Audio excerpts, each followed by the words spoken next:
இங்க நான் முக்கியமா உங்களுக்கு சொல்லணும்னு நினைக்கிறது, நான் கஷ்டப்பட்டேன், என் புள்ள கஷ்டப்படக்கூடாதுன்னு நினைச்சிடாதீங்க. கஷ்டப்பட்டாதான் வாழ்க்கையில முன்னுக்கு வர முடியும். அதனால நீங்க பட்ட கஷ்டத்தை தயவு செஞ்சு குழந்தைங்களுக்கு சொல்லி கொடுங்க.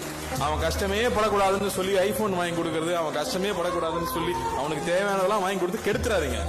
நீங்க என்ன கஷ்டப்பட்டீங்கன்னு தயவு செஞ்சு சொல்லுங்க. எங்க அப்பா எங்க கிட்ட ஒவ்வொரு நாளும் சொல்லியிருப்பாரு, அநேகமா விஸ்வநாதன் சாரும் சொல்லியிருப்பாரு, டே நான்லாம் 7 கிலோமீட்டர் நடந்து போய் படிச்சேன், அப்பா இந்த கதை எத்தனை தடவைப்பா சொல்லியிருப்பேன்னு இவங்களும் நினைச்சிருப்பாங்க. ஆனா அந்த கதை அன்னைக்கு போர் அடிக்கும், ஆனா வளர்ந்து வந்ததுக்கு அப்புறமா நிறைய உணரும். நம்ம அடுத்தவங்களுக்கு செய்யணும், அடுத்தவங்களுக்கு கொடுக்கணுங்கிற எண்ணம் வர்றதே அந்த கஷ்டங்களை கேட்டு வரும்போது தயவு செஞ்சு நீங்க பட்ட கஷ்டத்தை குழந்தைங்களுக்கு சொல்லி சொல்லி சொல்லி வளங்க. அது ரொம்ப ரொம்ப முக்கியம். அடுத்த ஜெனரேஷன்ல நான் பெரிய கேப்பா பாக்குறது அதுதான். கஷ்டத்தை சொல்றதே இல்லை, அவனுக்கு தெரியக்கூடாது, கஷ்டம் தெரியக்கூடாதுன்னு நினைக்கிறான். கஷ்டம் தெரியணும், கஷ்டம் தெரிஞ்சதான் அவன் கஷ்டத்தை உணர போறதில்ல, அட்லீஸ்ட் புரிஞ்சுக்கவாது தெரியணுங்கிறது அவசியமா நான் பாக்குறேன்.